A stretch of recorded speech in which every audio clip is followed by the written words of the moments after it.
Relatos del lado oscuro.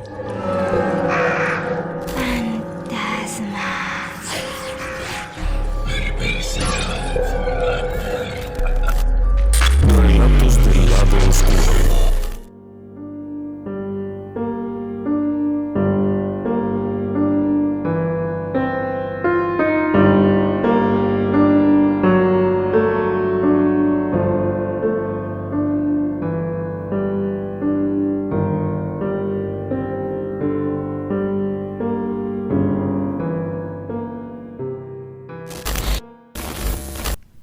Muy buenas noches.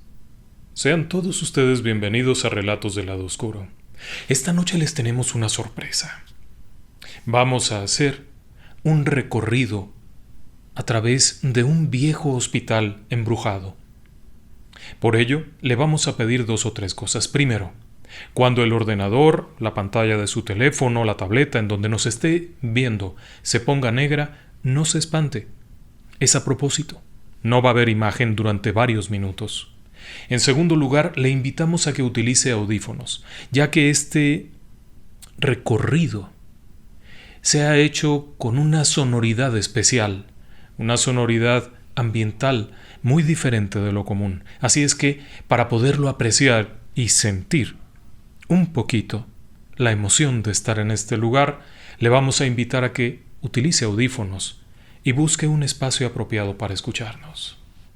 Así que, ¿qué le parece? Tomémonos unos segundos para que pueda usted ir, traer sus audífonos y prepararse adecuadamente.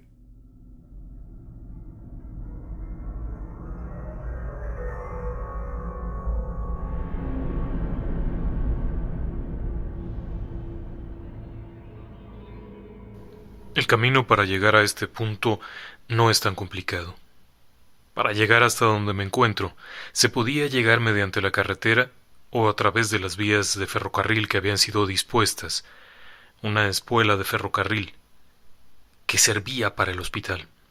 Estoy en la parte baja del túnel. Este túnel que fue construido para llevar provisiones a la parte alta y que también servía para otros fines. Entremos. Este túnel básicamente es un largo túnel de concreto. Las paredes son de concreto, el piso es de concreto. Se siente una extraña soledad aquí adentro. Mi voz rebota contra todas las paredes. Tiene una pendiente muy pronunciada. Para llegar a la parte alta hay 2 formas. Esta que es caminando por unos escalones laterales, y la otra era a través de un pequeño carrito, una especie de vagoncito de ferrocarril, que era tirado por un malacate eléctrico en la parte de arriba.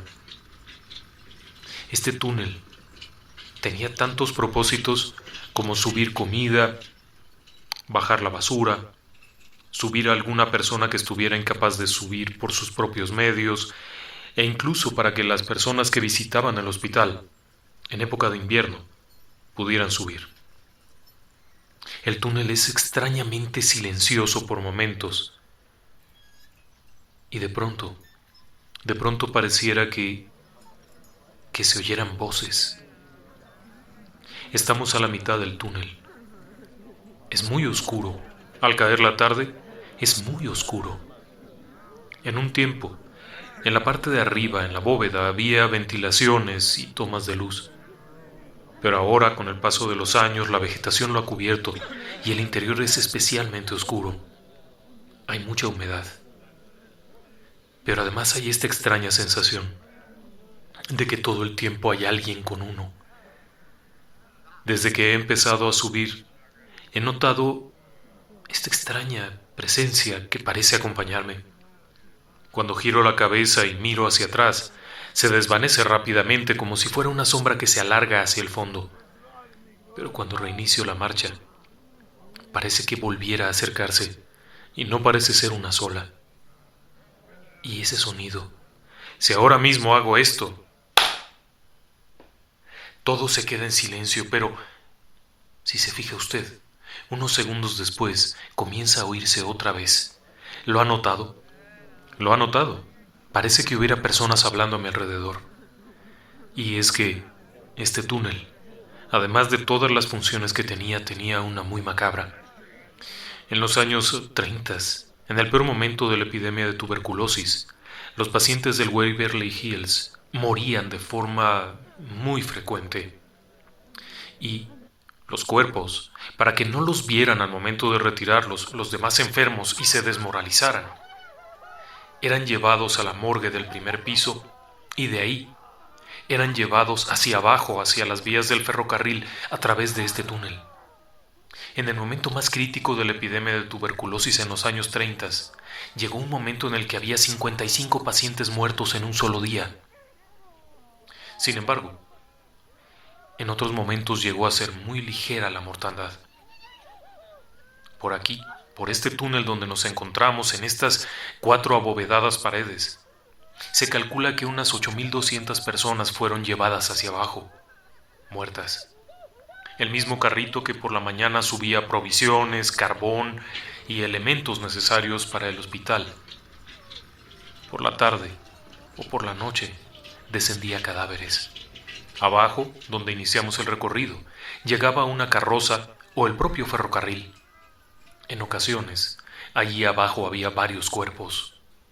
Así es que es probable que por ello se sienta esta carga emocional tan intensa. Es difícil incluso permanecer más de unos minutos aquí adentro. Insisto, parece que de pronto al voltear las sombras se retiran, pero apenas reinicio la marcha vuelven a estar aquí, y esto de las voces parece que quisieran decir algo. Por momentos, parece que no se resignaran a quedarse en silencio e irse. Al llegar a la parte de arriba, donde desemboca el túnel, nos encontramos directamente en el primer nivel del edificio. Es un enorme edificio. A la distancia no se aprecia lo grande que puede ser, pero en su momento, en 1926 cuando se estrenó, tenía capacidad para 500 personas, 500 enfermos. En su interior se alojaban instalaciones de vanguardia para la época. Aquí donde acabo de bajar del túnel, donde acabo de salir del túnel, es donde estaba anteriormente la morgue. Las personas que fallecían en las habitaciones arriba, en los quirófanos, en las salas de recuperación, incluso en las áreas de esparcimiento, eran llevadas a un elevador que se encuentra a unos metros. Y después descendían para este lugar en donde los médicos revisaban y en su caso determinaban un acta de defunción. Las más de las veces las causas eran naturales. Este hospital, el Waverly Hills, justo en donde estamos, no fue concebido como un lugar de curación, sino más bien como un lugar de aislamiento. Las personas en los años 20 y 30 del siglo pasado sabían que la tuberculosis era mortal, no había cura. La cura no se pondría en práctica sino hasta 1950 más o menos.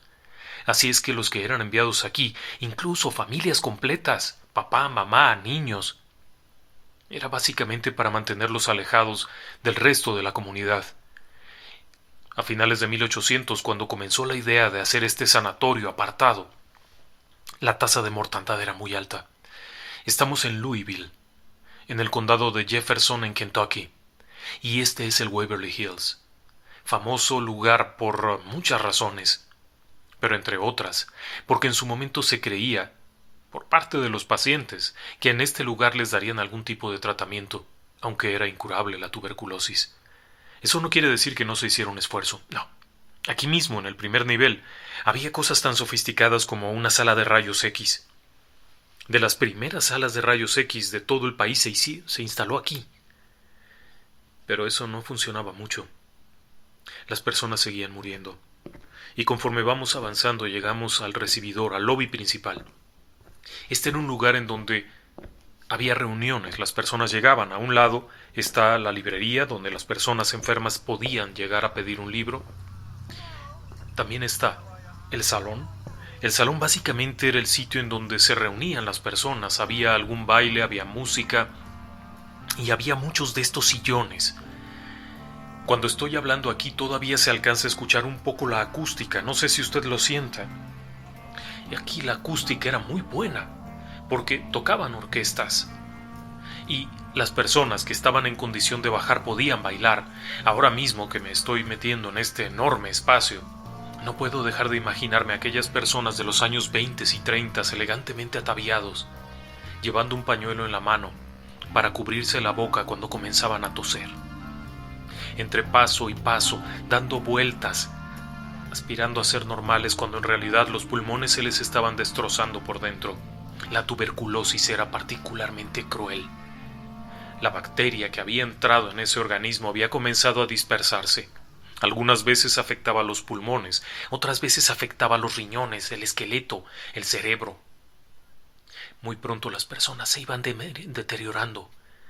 Si usted estuviera ahora mismo aquí conmigo y estuviéramos en 1930, seguramente veríamos a estas elegantes damas con un sombrero muy bonito, un vestido muy bonito y con el rostro pálido de muerte, los ojos hundidos, los labios, a pesar de pintárselos con colorete, seguirían siendo de una tonalidad oscura, porque los pulmones ya no están recibiendo oxígeno.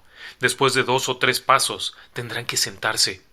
Algunos de ellos no paran de toser. Es una pesadilla aquello, porque una vez que empieza el ataque de tos, aun con las famosas perlas que se les daban o con algunos remedios caseros, seguían tosiendo hasta que salía sangre de sus pulmones y aquel pañuelo blanco que llevaban en la mano se tornaba rojo. En ese instante, el personal asistente solía llevar a la persona a su habitación, en donde esperarían a que se tranquilizara. No era un espectáculo agradable a la vista. Hay quienes aseguran que en este sitio donde estoy, en este enorme salón, por las noches, muy entrada la noche, justo como ahora, todavía se puede escuchar ese tenue sonido de piano, de un piano distante que dejó de tocar hace 100 años, pero que todavía se escucha. También hay quienes aseguran que aquí, al caer la madrugada, después de las 12 de la noche, hay una presencia muy peculiar. Es el fantasma de Molly. Otros le ponen otros nombres, Maggie. El hecho es que en los años 30 se tejió la historia de que los empleados, la gente que atendía a los enfermos, acostumbraba a ver a esta joven de unos 20 y tantos años, hija de una familia pudiente, elegante, bien vestida, con el rostro pálido, cadavérico, que entraba al salón para ver a las personas bailar y después salía a sentarse en una de las poltronas que había en el recibidor, a esperar a que llegara el amor que nunca llegó. Molly había dejado un prometido en la ciudad, un prometido sano, que al enterarse de que la prometida estaba enferma y de tuberculosis, muy rápido consiguió un reemplazo.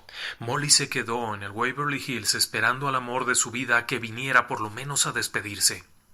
Durante los últimos días de su vida, según se contaba, Molly, convertida prácticamente en un cadáver, no dejaba de bajar a sentarse para esperar a ver si llegaba el amor de su vida, por lo menos para despedirse. Estaba consciente de su propia muerte.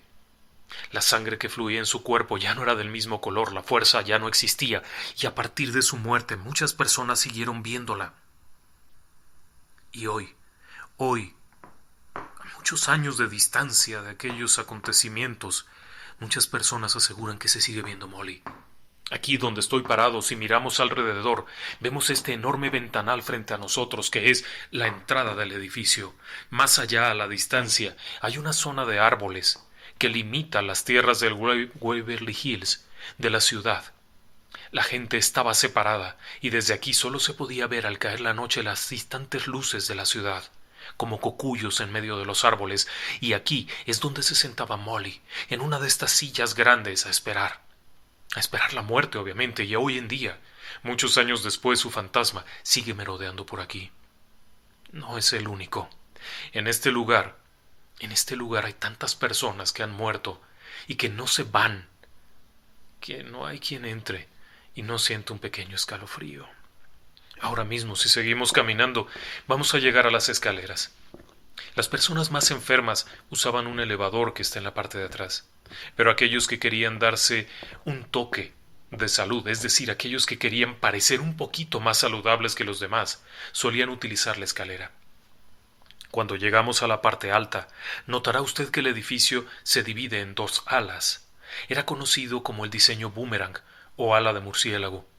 Era un diseño de los años 20 concebido para que el viento fuera lo más abundante, es decir, que circulara mucho el aire y se mantuviera libre de patógenos. La técnica no era una mala idea. Es complicado y es cansado recorrerlo. Pero aquí, en la segunda planta, si vamos caminando, vamos a encontrar cosas interesantes. Lo primero que nos vamos a encontrar es este enorme comedor. Albergaba entre 380 y 450 personas al mismo tiempo. Es enorme. Ahora mismo no hay nada, es un enorme hueco, con las ventanas rotas. Ya no hay ningún adorno, pero en su tiempo había un comedor bien puesto, con cómodas mesas, con luces, con cortinas, con un montón de personas que atendían a los enfermos. Había algunos que tenían que comer cosas especiales. Otros ni siquiera comían. Apenas probaban el primer bocado. Tenían que salir corriendo al inodoro, porque no podían contener el alimento. Otros simplemente llegaban para tomar un vaso de café, un vaso de algo, de jugo, de lo que fuera, pero su condición ya era muy crítica. Era un lugar triste, y eso es lo que se respira aquí mismo. Si usted estuviera aquí, sentiría inmediatamente la pesadez de esta tristeza. Los platillos se servían con mucho decoro. Los encargados de la cocina querían que las personas vieran un plato totalmente atractivo. La idea de los médicos es que para salvarle la vida a un enfermo de tuberculosis tenías que ayudarlo también a sanar el alma. Tenía que estar tranquilo, contento, animado, apoyado, para que saliera un poco adelante. Así es que incluso la comida que se servía aquí, en este espacio, en este hueco, se servía decorosa, que se viera bien, que fuera antojable. Hoy en día no queda nada de eso. Lo único que queda aquí son aquellos que no se han ido.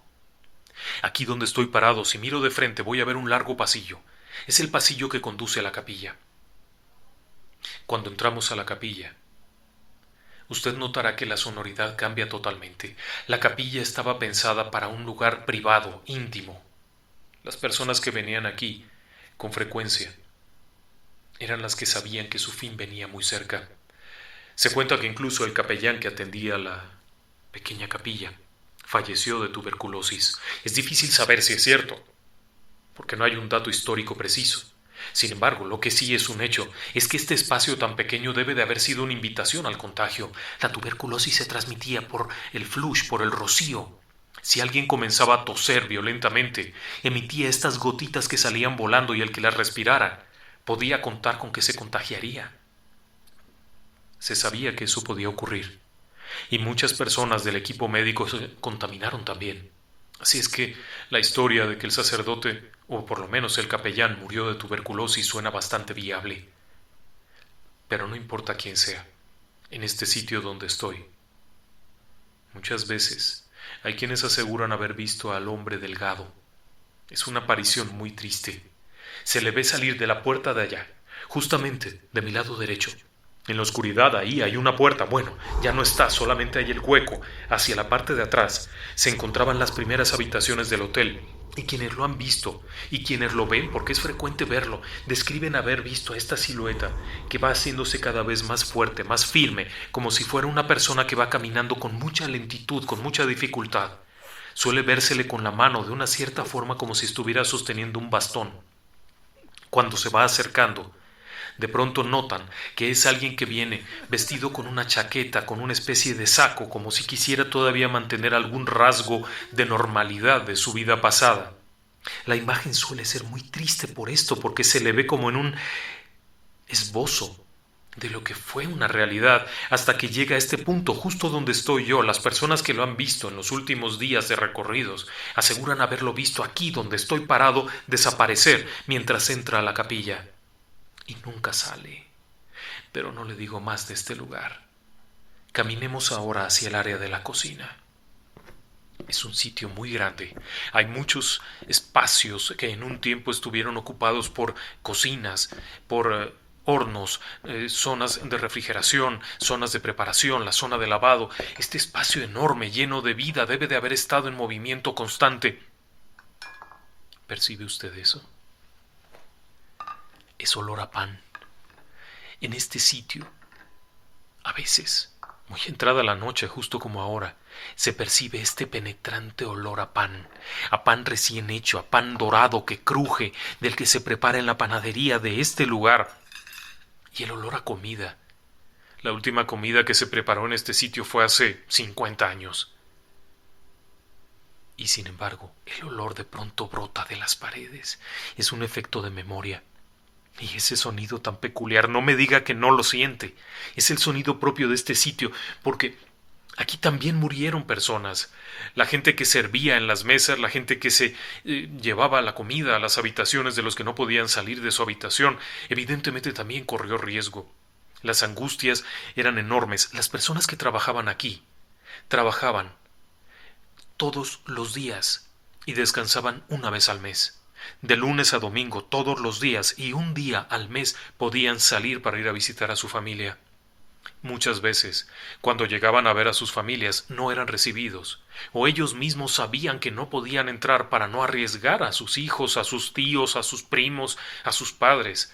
Así que los que vivían aquí, los que trabajaban aquí, terminaban terriblemente afectados. Este sitio tiene esta carga tan rara, tan extraña. Hay otras partes aquí en donde se puede uno pasear. El solario, por ejemplo, era un lugar donde las personas se sentaban a la intemperie prácticamente. Es este enorme pasillo que no tiene ventanas, solamente aberturas, grandes aberturas, como si fuera un portal. Aquí las personas se recostaban para recibir el fresco aire de las montañas. En invierno, el fresco aire podía estar bajo cero, muchos grados, y aún así las personas tenían que salir para tomar el fresco aire de la montaña. Vamos al tercer piso.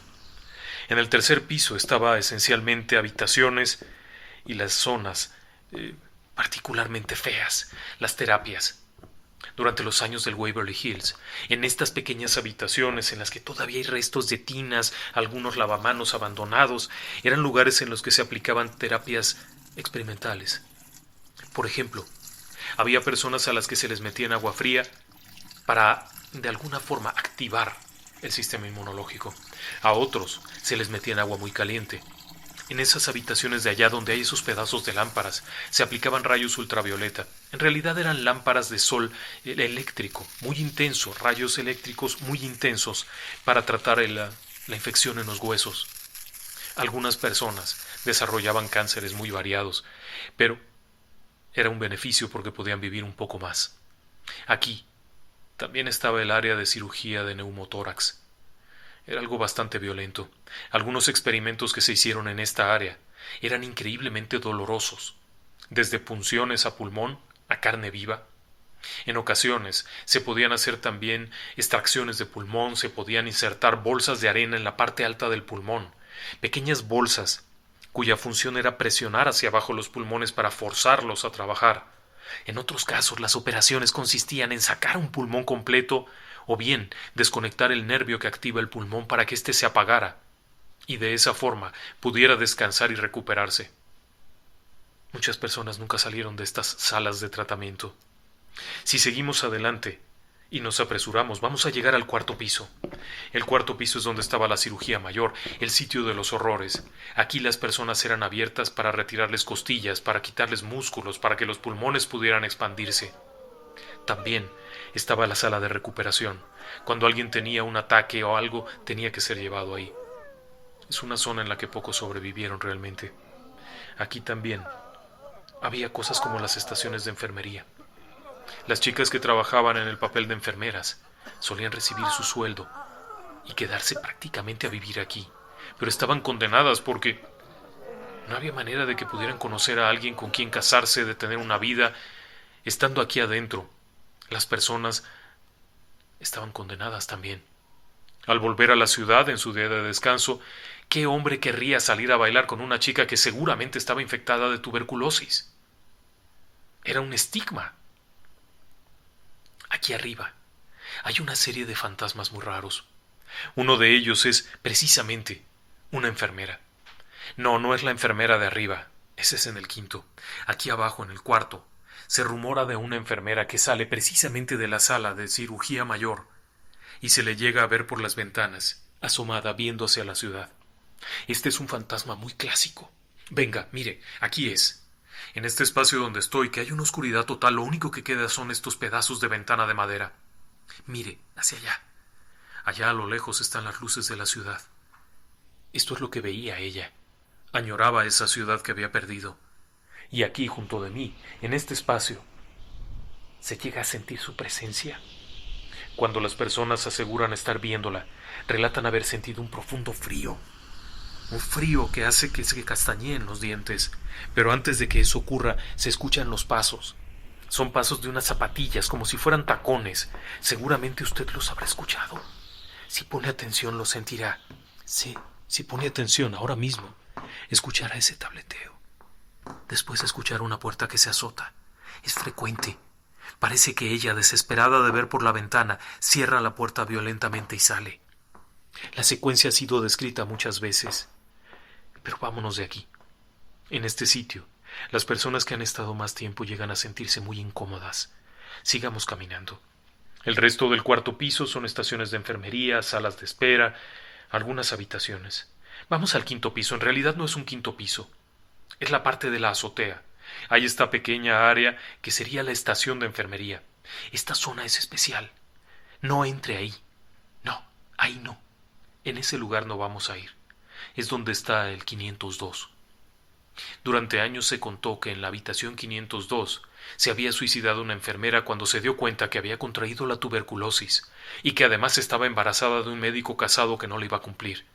La historia es por demás romántica, pero en realidad es poco probable que fuera cierta. Había aquí cosas peores, créame. El 502 ni siquiera es una habitación, es un baño. Y sí, efectivamente, hay registros de que en ese lugar se quitó la vida una persona. Pero también hay registros de un asesinato en 1934. Hay quienes aseguran que fue ahí. Un hombre mató a un compañero de trabajo en un extraño arranque. Según dijo después, aquel hombre lo había estado molestando durante días y cuando fueron asignados a hacer esa reparación, después de estar en un conflicto con él en donde él lo estuvo asediando, él tomó una llave Stilson y lo mató. Oficialmente no se ha dicho en dónde. Extraoficialmente, algunas personas comentaron que fue ahí mismo, en el área del 502. Por eso no se entra. La otra historia dice que otra enfermera que entró en ese lugar y que frecuentemente atendía en ese lugar, terminó lanzándose al vacío. Mejor vamos para este lado de acá. Esta zona de aquí es la de los niños. Sí. Dentro de este hospital también había niños. Muchos de ellos ni siquiera estaban enfermos, pero eran hijos de padres enfermos que estaban cautivos aquí y tenían que ser atendidos. En esta área había algunos juegos y con frecuencia las enfermeras venían y aquí estaban con los niños que jugaban, iban a la escuela, tomaban el sol. Estaban separados. Los enfermitos iban para un lado, los sanos iban para otro. Aquí, justamente aquí donde estoy parado viendo hacia el vacío, es donde se cuenta la historia de Timmy. Timmy era un niño de unos 7 años, encantador, encantador. Todo el mundo le tenía cariño. Solía subir y bajar corriendo alocadamente por todo el edificio jugando con una pelota roja que aventaba por aquí y por allá. Y por las tardes se sentaba ahí, donde está esa vidriera grande, donde está la estación. Y solía jugar con una cajita musical de esas de cuerda, a las que se les gira una manivela, se suelta y empieza a sonar la musiquita. Con el paso de los días se descompuso y ya no sonaba. Pero lo más trágico es que un buen día Timmy fue encontrado varios metros abajo, en el suelo. Había caído y se había estrellado contra el pórtico, encontrando la muerte. Durante los días siguientes, muchas personas aseguraron seguir oyendo la cajita musical. Y hoy en día, todavía, por ahí en algunos de los pasillos, se llega a escuchar la cajita musical sonando. Ya no existe. De hecho, ya no servía cuando el niño murió, pero la memoria está ahí. Terminemos el recorrido, vamos para abajo. A ciertas horas de la noche no es prudente estar aquí, porque además de los fantasmas habituales ocurren cosas raras, como suele ocurrir en estos sitios donde hay tanta energía negativa, donde hay tanto dolor arraigado. Existen sombras, muchas sombras, estas que se mueven de pronto de un lado a otro. Si usted viene caminando, bajando la escalera, de pronto siente con toda claridad cómo lo rebasa esta sombra, se adelanta y se le planta enfrente, y de pronto se desvanece suavemente. Llegando al cuarto piso, aquí no se le ocurra, si llega a venir alguna vez, seguir la pelota. Las personas que la han visto aseguran que de pronto, de esas puertas en la más perfecta oscuridad, aparece una pelota roja jugando, brincando, dando rebotes alegremente. Y después se escucha la risa del niño. Silencio todos, pongan atención. No se deje engañar, los niños no hacen fantasmas. Esto es un señuelo, es una trampa. Si usted sigue la pelota, seguramente caerá en alguno de los agujeros del techo. Ahora mismo varias partes del edificio tienen daños que en la estructura significan la muerte caer ahí. O bien va a ir a dar al foso del elevador que ya no existe, solamente está el hueco vacío. O se perderá en medio de oscuras habitaciones, en donde las sombras, estas extrañas sombras, harán pedazos de usted. Sigamos mejor bajando las escaleras. No preste atención. Cuando uno viene aquí no debe prestar atención a lo que está ocurriendo al entorno. Uno debe de estar bien concentrado, fuerte, que no le importe de pronto ese golpe que acaba de sentir en el hombro o los sonidos de las pisadas. Vamos más aprisa, más aprisa. Hay que llegar a la planta baja. Con una poca de suerte podremos llegar a la puerta sin mayor problema. Vamos aprisa, vamos aprisa. Cuando vamos llegando a la planta baja se abre enfrente de nosotros esta enorme ventanal que da hacia el acceso principal del edificio. Estamos bien. Ahora mismo usted, si ha puesto atención, habrá escuchado la cajita musical, las risas y de pronto ese estallido de música. Es como si viajáramos en el tiempo. ¡Mire! Es como si todas estas personas siguieran con vida. Ahí está la mujer del rostro pálido y los labios ennegrecidos. Un anciano por allá. Hay unas personas platicando. Se escucha la música. Como si se hubieran quedado atrapados aquí, desde 1926 hasta la fecha. Es mejor salir, pronto, muy pronto.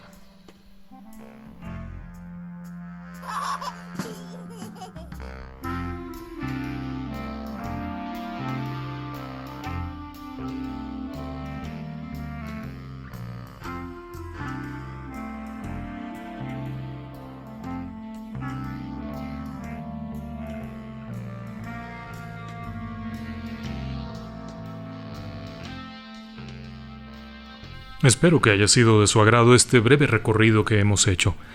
Como podrá notar, ya estamos de regreso. Su pantalla ya sirve. El lugar que hemos estado visitando en este imaginario recorrido no es otro que el Waverly Hills, un hospital para enfermos de tuberculosis que se construyó en Louisville, en Kentucky, en el condado de Jefferson. En este sitio, desde 1906, hubo un crecimiento del número de enfermos de tuberculosis. La enfermedad solía ser muy contagiosa. Los síntomas eran muy evidentes, una tos persistente para la tuberculosis pulmonar, muy persistente, que llegaba a provocar la salida de sangre. Al momento de toser, las personas además se debilitaban, dejaban de comer, languidecían, por lo que se le conocía como consumption. Y también presentaban este aspecto pálido. Solían tener una vida corta una vez que se desarrollaban los síntomas finales. Por ello, en 1906 se decide hacer un dispensario de 2 pequeños edificios en donde se alojarían los enfermos de tuberculosis. Estos 2 edificios tendrían capacidad para unos 20 enfermos cada uno. Para 1920 se hizo evidente que no alcanzaba, así que se inició el proyecto para un edificio más grande, esta vez con capacidad para 400 personas. En ocasiones se podría ampliar hasta 480 o 500. Era un edificio diferente. Ahora mismo usted puede observar algunos de los planos originales de este edificio que nos han sido proporcionados por el Archivo Histórico de Kentucky, a quienes agradecemos la gentileza y todas las atenciones. Este edificio fue concebido con todos los avances tecnológicos de la época. Tenía suministro eléctrico, tenía una distribución especial que permitía la circulación del aire de punta a punta. Además, había sido diseñado a prueba de fuego. Los muros eran hechos de ladrillo, la estructura de concreto reforzado, instalaciones seguras, y en los años posteriores se incluirían algunos avances como su propia estación de rayos X, algo muy novedoso para la época. Sin embargo, aquí dentro no se trataba de curar a las personas. En general, el Waverly Hills era un hospital de confinamiento, por una sencilla razón: no había tratamiento. La tuberculosis no tenía cura. se podía mitigar, se podía mejorar las condiciones de las personas y mediante algunos tratamientos realmente exóticos se lograba mejorar la condición del individuo. Pero una vez que el microorganismo entraba al cuerpo, no se eliminaría tan fácilmente. El Waverly Hills se convertiría en un lugar alejado, remoto, en donde las personas enfermas eran depositadas. Así, su estancia se trataba de hacer lo más grata posible, y sí, había sobrevivientes, por supuesto que sobrevivieron al Waverly Hills. Había personas cuya condición mejoraba considerablemente en el paso del tiempo. Y, posteriormente, cuando se descubre la streptomicina, las personas acudían a tratamiento y volvían a casa. Así que sí hubo sobrevivientes. No todo el que entraba al Waverly Hills moría. Pero el edificio como tal contaba con todas estas condiciones especiales. Hacia el exterior estaba este pórtico, un enorme portal, porche, o como quiere usted llamarle, que era donde ponían a las personas a tomar el fresco. Era el sitio de plática, de reunión, porque todos estaban allí. También había música, había una cocina preciosa. Estaba la parte de arriba que describía yo en el recorrido, que era el área de los niños. Esta era una peculiaridad única del edificio. Si los padres estaban enfermos, ¿con quién dejarían a los niños? Si no había quien los cuidara, el niño iba ahí. Y había escuela. Se les daba instrucción. Aun cuando no estuvieran enfermos, había un área para niños enfermos y un área para niños que no estaban enfermos. Su atención era muy diferente. Tenían oportunidad de visitar a sus padres bajo ciertas medidas y luego volvían al área infantil. Había un área muy peculiar que era para personas cuya salud mental se hubiera visto comprometida. No es que fuera un hospital psiquiátrico, pero algunas veces la tuberculosis llegaba a afectar emocional y psicológicamente a los individuos, y en ocasiones, de manera muy peculiar, llegaban a sufrir episodios propios de un hospital psiquiátrico derivado del deterioro de los sistemas nerviosos y cerebrales. La tuberculosis no solamente afectaba los pulmones, podía afectar riñones, nervios, sistema óseo, sistema musculatorio, y las personas podían desquiciarse, así es que había un área especial. En este sitio, además, existían otras condiciones como por ejemplo el crematorio. Llegó un momento en el que se hacía evidente que algunas personas no tenían destino, es decir, que la familia completa había muerto, nadie se haría cargo de los restos, nadie le daría sepultura a esa persona, por lo que se procedía a cremar y almacenar los restos con los datos de la persona fallecida. Así que fue un edificio muy pensado. Para 1939, la situación en la región había sido bastante crítica, el hospital estaba trabajando a toda su capacidad y el túnel de los muertos, este túnel de concreto de casi 500 pies, unos 150 metros, operaba día y noche. El número de bajas en ese tiempo fue muy importante. Para 1943, en plena Segunda Guerra Mundial, se descubre la streptomicina, y si bien era prometedora, no sería sino hasta algunos años después que comenzaría a suministrarse como tratamiento para la tuberculosis. De hecho, después de la Segunda Guerra Mundial, muchos enfermos que llegaban eran soldados, que volvían de los frentes de batalla gravemente enfermos. Muchos de ellos no sobrevivían más de una semana. Muchos de ellos, además de la tuberculosis que los afectaba, venían gravemente enfermos psicológicamente, mentalmente. Algunos de ellos habían perdido el deseo de vivir. Fue un momento muy difícil para el hospital. Todo ese tiempo, de 1946 hasta 1950, los enfermos que llegaban venían enfermos física y también mentalmente, y enfermos del alma, destrozados. Fueron días en los que las noticias que aparecían en los periódicos de Kentucky y de Louisville eran muy malas.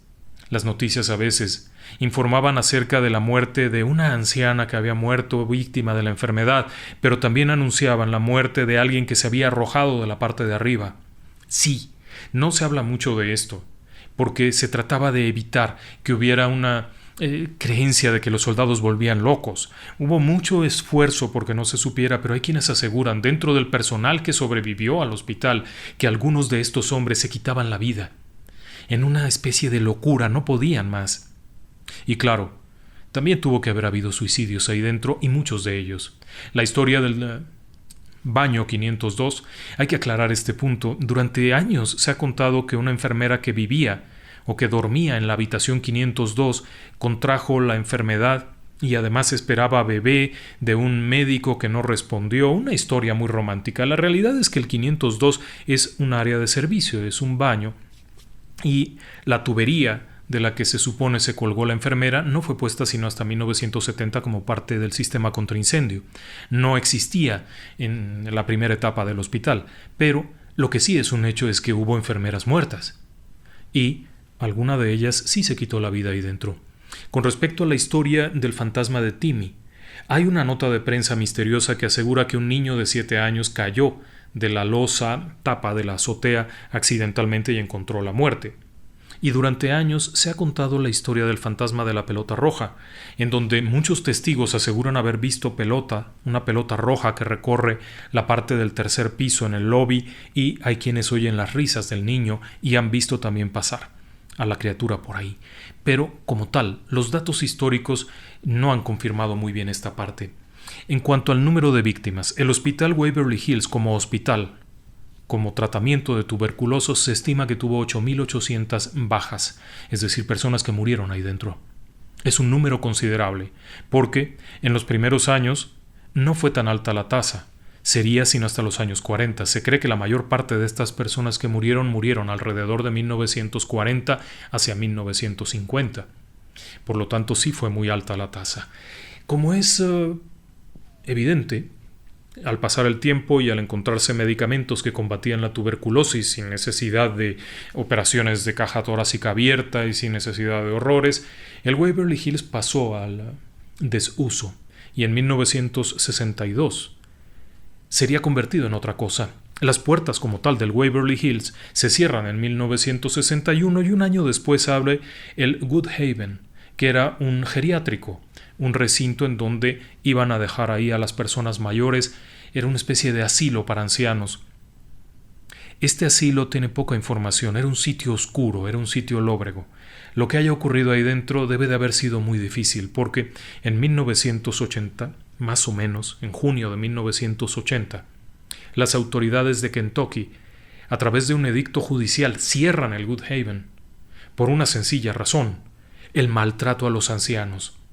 Así que una cosa es la historia del Waverly Hills como tratamiento para los tuberculosos, pero creo que la peor parte de todo ocurrió durante la época de asilo para ancianos como Good Haven. No se tiene información de esto. Es terrible, pero el número de víctimas que pudo haber habido ahí, si bien no alcanzaba al mismo número de los tuberculosos, sí era muy alto. No había respeto por las personas, se les dejaba a la intemperie, algunos murieron durante el invierno porque los sacaban a tomar el sol y los dejaban ahí, otros murieron de inanición, de suciedad, de abusos, golpes. Había una situación degradante. La información de fondo no está disponible. Incluso en el propio archivo de Kentucky lo único que se tiene es la orden de cierre del hospital. Se acabó, no hay más. Ese fue un período muy oscuro. Después de eso vendría un tiempo muy loco en el cual alguien quiso poner un Cristo encima para hacer una iglesia evangélica muy peculiar, un Cristo gigantesco, más grande que el de Brasil. Luego de eso alguien propuso convertirlo en una prisión de mínima seguridad, en hotel, en departamentos, en muchas otras cosas, incluso demolerlo para tratar de alguna manera de vender la tierra, pero ya es patrimonio histórico. Por lo tanto, no se podía. Aún así, ese dueño intentó dañarlo excavando los cimientos para que colapsara y cobrara el seguro. Finalmente, los dueños actuales han hecho un gran trabajo de conservación. No está conservado como tal porque es muy grande y muy difícil de mantenerlo. Antes de la epidemia de coronavirus se permitían recorridos paranormales. Estos recorridos paranormales fueron muy interesantes. Numerosas personas que se encontraban ahí pudieron ver fenómenos. Los fenómenos ahí dentro son consistentes con toda la teoría paranormal. Ahí hubo personas que no querían morir y que no quieren irse, porque sabían lo que seguía, pero también hubo quienes murieron sin poderse dar cuenta de que estaban muriendo. Hubo personas que no aceptan su propia muerte porque no encontraron el amor de su vida, porque no pudieron cumplir un sueño, porque todo lo que se puede imaginar está ahí. Así es que diferentes personas que han estado han sido testigos de cosas muy raras. Un fenómeno recurrente en el Waverly Hills, sobre todo a ciertas horas de la noche y en la oscuridad, son las sombras. Los fenómenos tipo sombra son muy recurrentes, son muy abundantes, suelen ocurrir en todo el edificio y son muy notorios. No hay algo que produzca el fenómeno como tal. No hay muebles, no hay cortinas, no hay ramas de árboles que puedan estar emulando esto. Y se presenta de pronto. También hay una persona que ha asegurado haber visto a un hombre blanco caminando entre las habitaciones. Este es un caso muy peculiar porque ha sido reportado en numerosas ocasiones. Hay otro caso de una dama, la dama del lobby. Este es un caso que se cuenta muy a menudo por los visitantes. La dama del lobby ha sido vista durante años y se relaciona con una chica que efectivamente solía bajar en 1930 al lobby a esperar la visita de su amado que nunca vino, hasta el día en el que murió, de causas naturales por culpa de la enfermedad. Pero además de esto, también hay otra serie de relatos en el área del piso 4 en donde no se permite el acceso turístico. Algunos exclusivos visitantes, investigadores sobre todo, han sido testigos ahí de fenómenos muy agresivos. En la segunda planta, en el área de cocina, esto que le decía yo del olor, es muy peculiar, pero numerosos testigos han percibido el olor a comida y a pan recién horneado en esa área, donde estaba la cocina. Es importante señalar que no todo el mundo sabe dónde estaba la cocina, y al llegar ahí no se puede identificar porque los recorridos se hacen de noche y no es fácil saber si lo que estamos viendo es un quirófano o una cocina. Pero quizá el que más llama la atención sea el fantasma del quinto piso. Ha sido visto tantas veces, incluso hoy en día, si usted observa esta fotografía que le estamos presentando, se dará cuenta que no hay ventanas, no hay cortinas, no hay nada, solamente el esqueleto de un edificio, y ahí, en ese ventanal, es donde los testigos han visto a una dama blanca, a una mujer. Se distingue que es una mujer, cabello largo, vestido blanco, parada en ese ventanal que usted ahora mismo está viendo en la imagen. Muchos de estos fantasmas se han repetido entre las personas. Este tipo de apariciones que han sido descritas tienen mucho sentido. Algunas de ellas llegan a ser un poco agresivas. Y sí, en el túnel de los muertos, las sensaciones van desde los sonidos, las voces que se oyen, el contacto de alguien que pasa junto a ti y te golpea en el hombro, las voces sobre todo, y sombras que bajan y suben. Es un sitio muy cargado de historia, con mucho sufrimiento, con todo lo necesario. Por otra parte, también hay mucho folclore detrás de esto y mucho exagerar las cosas. Hay quienes aseguran que el cuarto 502 y toda esta historia, bueno, hay datos ahí que no concuerdan. Hay quienes aseguran que fueron 100,000 personas las que murieron ahí. Bueno, eso no hay forma de que hubiera ocurrido. Simplemente porque los tratamientos solían ser prolongados. Permanecer en el Waverly Hills era una permanencia de muchas semanas de tratamiento. Así que si tenemos en cuenta que cabían 500 enfermos y que muchos de ellos permanecían a lo largo de numerosas semanas, no hay espacio para que hubieran muerto 100,000 personas. Así de sencillo. La cifra más aproximada de la que se cree se puede confiar es de unas 8,800 personas. Y existen datos sobre los nombres, número de paciente, características, hay mucha información afortunadamente. En cuanto a si está embrujado, prácticamente todo el que ha entrado ha salido con una respuesta. Y la mayor parte de las veces es que sí. Si este es un lugar embrujado, valdría la pena tomarlo como ejemplo para la investigación, y se ha hecho. Durante años el sitio ha sido visitado desde parapsicólogos más o menos formales, programas de televisión, chapuceros y gente que busca algún tipo de experiencia loca, y claro, muchísimos vagabundos. A partir del cierre en 1980, el lugar se convirtió en un lugar de visita y permanencia de vagabundos. En los tiempos en los cuales estuvo fuera de uso y nadie se hacía cargo de él, el lugar se llenó de grafitis, de daños, se arrancaron las puertas, robaron todo lo que pudieron. Era una verdadera cueva de malvivientes. Es curioso, pero aún los malvivientes, los marihuanos, los drogadictos que llegaban a ingresar ahí buscando un lugar para guarecerse del terrible clima, vivieron experiencias aterradoras, y no era extraño que a mitad de la noche vagabundos fueran vistos salir del Waverly Hills huyendo en dirección hacia Louisville por temor a lo que veían ahí dentro. Así que esta es una buena historia. Espero que les haya gustado mucho y los espero en el siguiente programa. Buenas noches y que descansen en paz.